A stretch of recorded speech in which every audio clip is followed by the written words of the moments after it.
Kami hadirkan informasi politik di segmen ini, Saudara. Pemilihan kepala daerah serentak yang akan digelar pada 27 November 2024 mulai memanas. Jakarta menjadi salah satu wilayah yang paling disorot publik. Sejumlah nama tokoh bermunculan di permukaan, bahkan sudah ada yang mendeklarasikan diri. Sebut saja Anies Baswedan yang tak sampai 2 bulan usai dinyatakan kalah dalam pemilihan presiden 2024 mengaku siap untuk kembali bersaing dalam pilkada atau pemilihan kepala daerah. Anies sudah deklarasi meski belum punya partai pengusung. Gubernur DKI Jakarta periode 2017 hingga 2022 itu mungkin saja akan melawan Ridwan Kamil yang juga digadang-gadang untuk maju di pilkada Jakarta. Kalau kita bicara soal Ridwan Kamil, nama politisi Partai Golkar itu kini mulai santer sebagai kandidat yang kemungkinan akan maju di pemilihan gubernur Jakarta. Langkah RK ke Jakarta menuai perhatian publik. Tentu saja lantaran selama ini RK ini lekat dengan Jawa Barat. Mengingat ia ini merupakan mantan gubernur Jawa Barat dan juga pernah menjabat sebagai wali kota Bandung. Namun sejak Februari 2024 RK kemudian menjadi perbincangan seputar Pilkada Jakarta. Antara lain karena adanya baliho dengan gambar RK yang bertuliskan OTW Jakarta. Meski kemudian RK menjelaskan bahwa itu adalah baliho untuk pemasaran produk perawatan wajah. Tapi ya tetap saja sosoknya sudah mulai lekat dalam obrolan wacana Pilgub Jakarta. RK sendiri sebetulnya telah mendapat golden ticket atau tiket emas untuk berlaga di Pilkada Jawa Barat, baik dari Golkar ataupun dari Gerindra. Wakil Ketua Umum Partai Golkar Doli Kurnia Tanjung mengatakan bahwa Ridwan Kamil lebih berpotensi besar bisa menang di Pilkada Jawa Barat. Sedangkan soal keyakinan Gerindra dan PAN bahwa Ridwan Kamil ini akan menang di Jakarta perlu kajian berdasarkan survei lanjutan yang akan dilakukan di bulan Juli nanti. Partai Gerindra termasuk yang getol menginginkan Ridwan Kamil maju dalam Pilkada Jakarta. Selain Gerindra, anggota Koalisi Indonesia Maju lainnya yakni PAN dan Demokrat juga punya pendapat yang sama. Menyikapi hal ini, Ketua Umum Partai Golkar Airlangga Hartarto juga mempertimbangkan nama RK ke Jakarta. Selain itu, pertimbangan Presiden Joko Widodo pun disebut-sebut tidak lepas dalam konsolidasi partai-partai untuk menentukan calon yang potensial untuk meraih kursi nomor 1 di sini di Jakarta. Ya Gerindra kan ingin menang di Jakarta ya, salah satu tokoh yang menurut kami punya potensi yang besar untuk bisa mengalahkan Mas Anies ya Kang Emil. Jadi nggak salah saya kira kalau Gerindra mengusulkan atau mengusung Kang Emil untuk Pilkada DKI. Dan saya punya optimisme Kang Emil punya prestasi besar di Jawa Barat yang juga bisa dibuat ya di DKI Jakarta ke depan. Di Golkar udah ada namanya siapa aja bakal di DKI? DKI masih kita jaring. Ya. Salah satunya Ridwan Kamil. Oh, berarti akan ke DKI bukan di Jawa Barat ya? Jawa Barat juga sedang disaring, salah satunya Ridwan Kamil. Ya. Pak, kalau untuk partner koalisinya Pak mungkin kalau di DKI Jakarta sendiri? Pertama prioritasnya adalah Koalisi Indonesia Maju. Kenapa Saudara Ridwan Kamil sepertinya sangat diharapkan untuk maju di Pilkada Jakarta? Usut punya usut kabarnya sih untuk melawan Gubernur Jakarta periode 2017-2022 lalu yang saat ini rencananya juga mau maju, yakni nama Anies Baswedan. Anies sendiri sudah mendeklarasikan diri, tapi masih menunggu partai politik yang akan mengusungnya dalam bursa Pilgub Jakarta nanti. Nama Anies sendiri sudah masuk dalam kandidat rekomendasi baik dari PKB, PKS, bahkan PDI Perjuangan dan juga Nasdem. Tapi masih harus bersaing dengan nama-nama lain yang juga mencuat di internal masing-masing partai ini. Itu ada awal dan ada akhir. Setelah selesai, masing-masing kembali kepada tugas masing-masing. Nah, saya bertugas di Jakarta.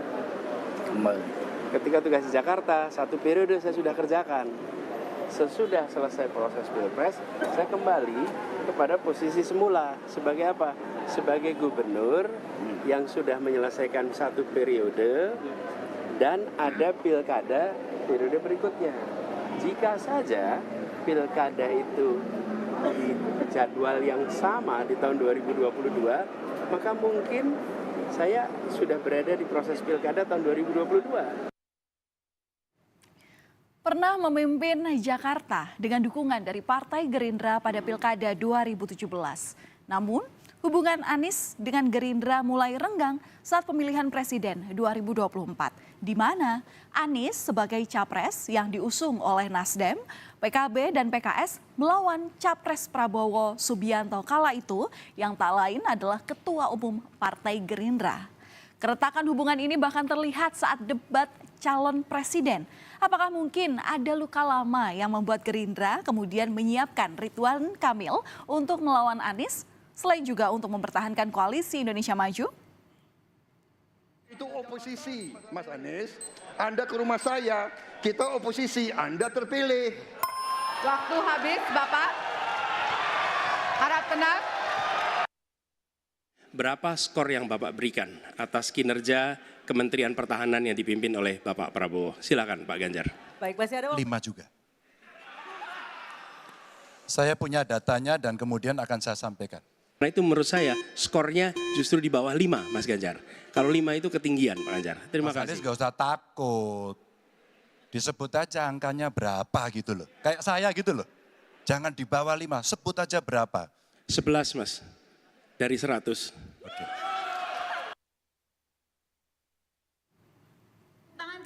Titik terang untuk Anies bisa maju dalam Pilkada Jakarta antara lain adalah muncul dari Dewan Pimpinan Wilayah atau DPW PKB Jakarta yang telah melakukan deklarasi untuk mengusung Anies Baswedan. Namun di tingkat Dewan Pimpinan Pusat PKB bilang belum ada keputusan untuk mengusung Anies maju di Pilkada Jakarta. PKB masih menimbang soal peluang Anies. Dan Anies pun harus mengikuti uji kepatutan dan kelayakan terlebih dahulu. Selain PKB ada Nasdem, PKS, dan PD Perjuangan yang dikabarkan juga tertarik pada sosok Anies Baswedan untuk bersaing dalam Pilkada Jakarta mendatang. Menurut Wakil Ketua Majelis Syuro PKS Hidayat Nur Wahid, Anies sudah mengikuti uji kepatutan dan kelayakan di tingkat Dewan Pimpinan Wilayah atau DPW PKS DKI Jakarta. Sementara Ketua DPP PDIP Puan Maharani juga tak menampik jika memang Anies sosok yang menarik untuk dipertimbangkan dalam pengusungan di Pilgub Jakarta. DPW sudah melakukan DPW, jadi kan nah apakah nanti akan di DPP akan dilakukan lagi, nanti akan sangat tergantung dengan keputusan DPP. Ya, di tingkat kabupaten kota berjalan, sudah berjalan dan kami, nah karena mereka seperti tadi untuk Jakarta misalnya, kan DPW DKI sudah melakukan kajian itu dan kemudian sudah mengusulkan ke DPP, semacam itu. Jadi yang lain-lain juga akan demikian polanya. Nanti kami di DPP akan merapat, kami panggil lagi kawan-kawan dari DPP atau DPD.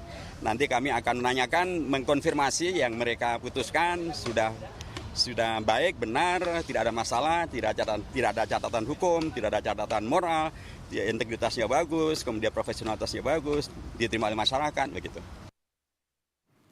Ya harus realistis bagaimana melihat situasi di lapangan karena setiap daerah itu wilayahnya itu berbeda-beda. Ini kira-kira peluangnya ada di wilayah mana? Ya. Nama Pak Anies juga katanya tertarik juga ya Pak? Iya. Menarik juga Pak Anies. Terima kasih. Menanggapi nama Anies Baswedan masuk dalam kandidat calon gubernur Jakarta, politisi PDIP Basuki Cahayapurnama atau Ahok menyebut bahwa PDIP merupakan partai yang demokratis. PDIP juga dinilai akan mempertimbangkan usulan-usulan yang masuk, meski kemudian masih harus menjalani sejumlah proses lagi untuk nantinya bisa benar-benar dicalonkan. Sementara politisi PDIP Ganjar Pranowo mengakui bahwa nama Anies masih dalam proses negosiasi untuk diusung partainya dalam Pilkada DKI Jakarta. PDIP disebut terbuka dalam proses perekrutan calon kepala daerah sehingga memungkinkan calon yang diusung berasal dari dalam maupun luar partai. Sebenarnya setiap mau pilkada, rekrutmen di PDI Perjuangan terbuka. Ada disiapkan kader sendiri, ada biasanya yang non-kader juga mendaftar. Di Jawa Tengah juga sama. Biasanya di provinsi-provinsi besar begitu ada banyak yang berminat. Tentu pasti akan melalui proses. Satu rekrutmen mereka mendaftar, nanti proses seleksi. Tapi kalau sosok Pak Anies sendiri, kira-kira menurut Pak Ganjar cocok dengan PDIP, Pak? Itu yang mesti diobrolkan gitu, mesti diobrolkan. Dan mudah-mudahan ya bisa bernegosiasi. Tapi seandainya tidak cocok, menurut saya juga tidak harus dipaksakan. Dan inilah yang disampaikan Ahok saat ditanya soal pencalonan Anies Baswedan menjadi Gubernur Jakarta. Ahok bilang DPD PDIP mengusulkan 10 nama ke DPP PDI Perjuangan dan bukan hanya nama Anies Baswedan saja. Sementara menurut pengamat politik Adi Prayitno, secara internal Partai Golkar termasuk Ridwan Kamil, elektabilitas maupun perhitungan secara rasional majunya Ridwan Kamil diperlukan. Apakah bisa mengalahkan sosok Anies Baswedan yang memiliki elektabilitas tinggi di Jakarta?